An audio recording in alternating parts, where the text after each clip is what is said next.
సభలో పెద్దలందరికీ నా నమస్కారాలు. ఇన్స్పిరేషన్ అది కాదు, మాకు ర్యాగింగ్ గురించి మాట్లాడమని చెప్పారు. ర్యాగింగ్ అనే దానికంటే మీకు చట్టాలు వచ్చి జడ్జి గారు, ఎస్ఐ గారు, సిఐ గారు చెప్పారు. నేను జనరల్గా మాట్లాడుతున్నాను.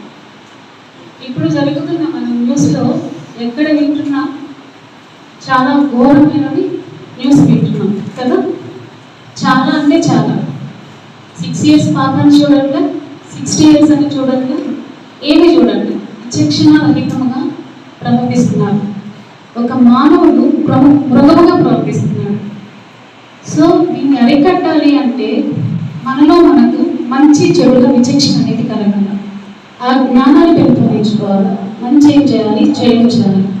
మనలో ఉన్న చెడుని ఎంతవరకు చంపగలమో చంపి గుడ్ స్పిరిట్ని మనం డెవలప్ చేసుకొని ఎంతవరకు సమాజానికి మనము శ్రేయస్కరంగా ఉండగలమో అంతవరకు మనం కృషి చేయగలగాలి. ఎక్కడైనా ఒక చెడు జరుగుతుంటే మనకెందుకు లేదు అనే ధోరణి ఈ రోజుల్లో ఎక్కువైపోయింది. కానీ మనం దాన్ని అరికట్టడానికి ప్రయత్నం చేయాలి. చెప్పాలి, ఇది చెడు, ఇది మంచి కాదు అని మన తోటి వాళ్ళకి చెప్పడం నేర్చుకోవాలి. మనకెందుకు లేదు అనే ధోరణి మానుకోవాలి. అలా మానకుండా ఉంటే అక్కడ జరిగిన ఇన్సిడెంట్ మన దాకా కూడా వచ్చే సమస్యలు ఉన్నాయి. కాబట్టి మీరు యువత కాబట్టి మీలో ముందు మార్పు రావాలి. మనం ఫోన్ అనేది సోషల్ మీడియాలో అన్ని రకాలుగా టెక్నాలజీ అన్ని రకాలుగా ఉపయోగిస్తుంది. కానీ దేని వరకు ఉపయోగించాలో దాని వరకే ఉపయోగించుకొని మనం చదువు మీద శ్రద్ధ అనేది పెట్టాలి. ఈ చదువు మీద శ్రద్ధ పెట్టినప్పుడే మన జీవితంలో మనము ఉన్నత స్థాయికి చేరడానికి, మన గురించి ఒకరు గొప్పగా చెప్పుకోవడానికి ఆస్కారం ఉంటుంది. ఒక చెడు చేసేస్తాము, దాన్ని ఎంత స్ప్రెడ్ అవుతుంది, దానివల్ల ఎన్ని శిక్షలు ఉన్నాయి, ఎంత స్ట్రగుల్ అవ్వాలి, ఇవన్నీ కూడా మీకు పెద్దలు చెప్తారు. కానీ మనలో మనకు మెయిన్ నేను చెప్పేదంటే విచక్షణ జ్ఞానం కలిగి ఉన్నామని చెప్తున్నాను. ఎందుకంటే దాని వల్లనే ఎన్నో సమస్యలు. అంటే సెల్ఫ్ కంట్రోల్ ఉండదు. సెల్ఫ్ కంట్రోల్ లేకుండా మృగాల్లాగా ప్రవర్తిస్తున్నారు ఈరోజు సొసైటీలో. ఇష్టం లేని పెళ్లి చేశారు అన్న వదినని పిల్లల్ని కూడా చంపేశారు. అంటే ఎంత మృగాలుగా తయారవుతున్నారు మనుషులు అనేది ఆలోచించండి. మంచిని ప్రోత్సహించండి. మన తోటి విద్యార్థులను సహోదరునిగా ట్రీట్ చేయడం చూడండి. అలాగే మీరు కూడా, ఆడపిల్లలు కూడా ఎంతవరకు అంటే అంతవరకే ఉండాలి. అంటే 3 విషయాలు చెప్తాను. 3 మాటల కంటే ఎక్కువ మాట్లాడకూడదు. 3 అడుగుల దూరంలో ఉండాలి. 3వ వ్యక్తి లేకుండా ఎవరితో మాట్లాడకూడదు. అది ఎవరైనా, బాబాయ్, అన్న, చెల్లి, తమ్ముడు, ఎవరైనా, మన రక్త సంబంధులు కాకుండా ఎవరితో కూడా 3 మాటల కంటే మించి మాట్లాడకూడదు. అంటే నీకు సిగ్గకూడదు. మీ కంట్రోల్, మీ గిరి మీరు తీసుకొని మీ జాగ్రత్తలో తల్లిదండ్రులకు మంచి పేరు తెచ్చే విధంగా ఉండేందుకు ప్రయత్నించండి. Thank you so much.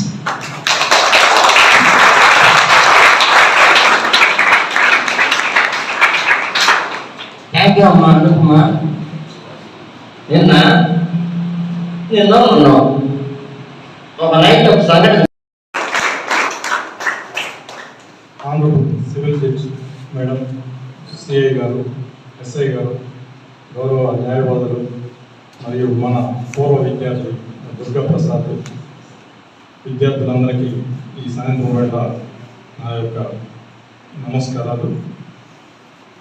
మనకి వేదికను అలంకరించినటువంటి పెద్దలందరూ కూడా చాలా విలువైన సమాచారాన్ని అందించారు.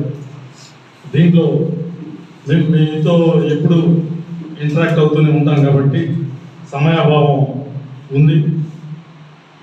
మేడం గారు కూడా మాట్లాడాల్సిన అవసరం ఉంది.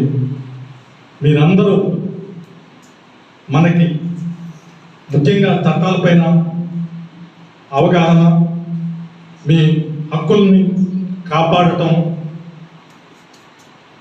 మీ బాధ్యతల్ని గుర్తెరగటం, బాధ్యతాయుతమైనటువంటి పౌరుడిగా వ్యవహరించటం, భావి భారతాన్ని ఒక దిశ నిర్దేశం ఉన్నవైపు పయనించేటట్లు చేయడానికి కంకణబద్ధులై ఉండటానికి వీరు ఇచ్చినటువంటి ఉపన్యాసాలన్నీ కూడా తోడ్పాటు అందిస్తాయని నేను భావిస్తున్నాను.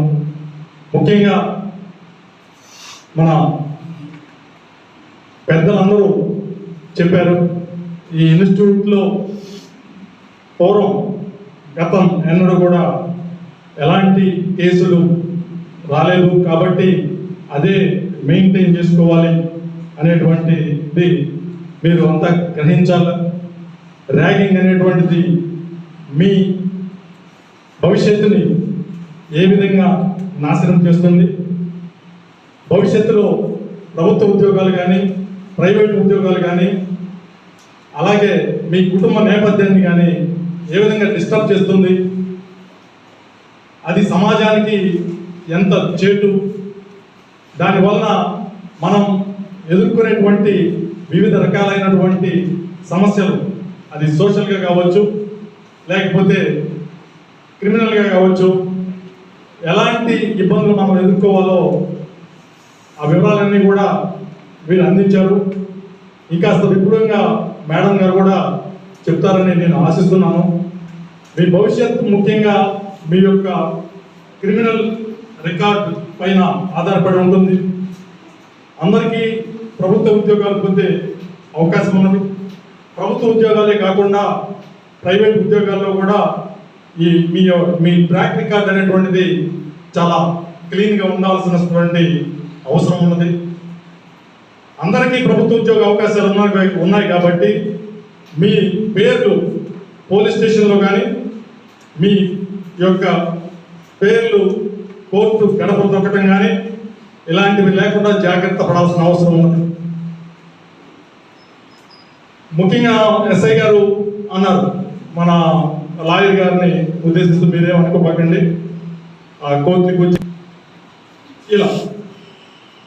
కాబట్టి మీరు మీ విచక్షణను ఉపయోగించి సమస్యని పరిష్కరించుకోవడానికి మీకున్న విద్యని, విచక్షణని, సంస్కారాన్ని ఉపయోగించి కేసుల వైపు పోకుండా కోర్టుల వైపు మీరు వెళ్ళారంటే మీకు ఏదో ఒక అన్యాయం జరిగినప్పుడు, మీ హక్కులకు భంగం వాటిల్లినప్పుడు, అలాగే మీకు దక్కాల్సినటువంటిది న్యాయబద్ధంగా దక్కనప్పుడు వెళ్ళాలి, పోలీస్ స్టేషన్కి కూడా వెళ్ళాలి.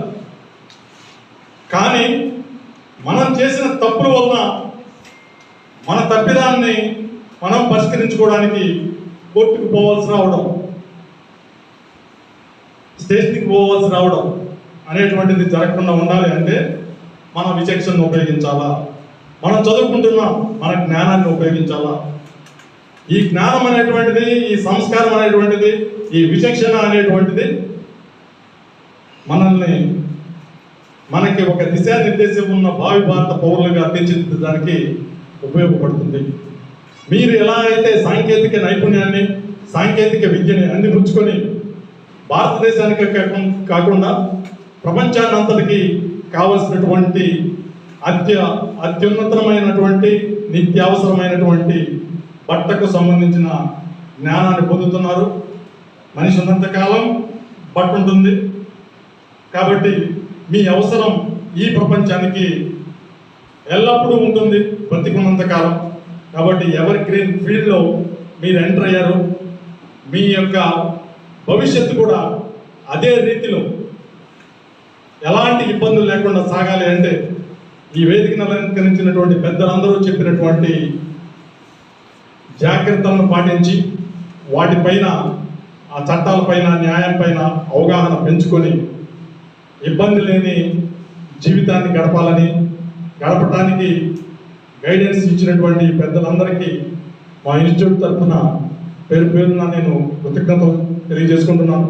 ఈ సందర్భంగా మా విద్యార్థినులు మేడం గారిని శాలువతో మరియు గారులతో సత్కరించాలని అనుకుంటున్నారు. మా సత్కారాన్ని